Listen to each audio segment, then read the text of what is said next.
এটা নিয়ে এত কথা বলা যাবে না, ভয় পেয়ে যাবে, ভয় পেলে ইমিউনিটি নষ্ট হয়ে যায়।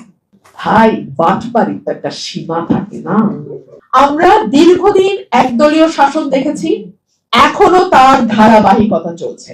তখন বিএনপি জামাতকে খেলার মাঠের বাইরে রেখে একরকম ভাবে সংসদকে সাজানো হয়েছে, এখন আওয়ামী লীগ এবং বাম দলগুলোকে বাইরে রেখে আরেকভাবে সংসদকে চালানো হচ্ছে।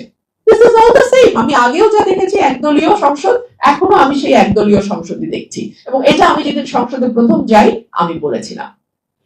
আমি দুঃখ পেয়েছি, আমি অবাক হয়েছি ট্রেড এগ্রিমেন্ট নিয়ে, আমেরিকার সাথে বাংলাদেশের ট্রেড এগ্রিমেন্ট নিয়ে আমি ছাড়া সংসদে আর একজন সংসদ সদস্য প্রশ্ন উত্থাপন করেন নাই। আমি যদি 5 জন সংসদ সদস্যকে পেতাম, আমি একটা নোটিশ দিতে পারতাম স্পিকারের কাছে যে আমি এই বিষয়টার উপর আমরা সংসদ সদস্য 5 জন আলোচনার প্রস্তাব রাখছি। কিন্তু আমি তো 5 জন সংসদ সদস্যই পেলাম না, আমি তো নোটিশটাই দিতে পারলাম না, আমাকে পয়েন্ট অফ অর্ডারে দাঁড়িয়ে এই বিষয়ে কথা বলতে হলো। হাম নিয়ে যখন আমি প্রশ্ন তুললাম, আমাকে স্বাস্থ্যমন্ত্রী বললেন এটা নিয়ে এত কথা বলা যাবে না, ভয় পেয়ে যাবে, ভয় পেলে ইমিউনিটি নষ্ট হয়ে যায়।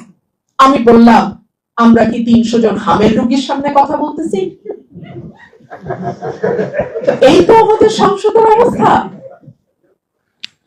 এই তো আমাদের সংসদের অবস্থা।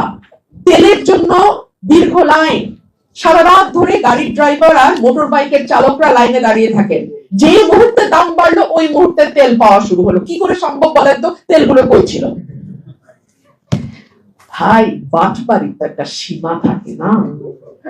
আপনারা সরকার যখন বাটপাড়ি করে, যেই সরকারি হোক, এটা খুব মজা লাগে আমার, যে সরকার বালুর মধ্যে মুখ বুঝে মনে করে কেউ দেখে না, কেউ বুঝে না।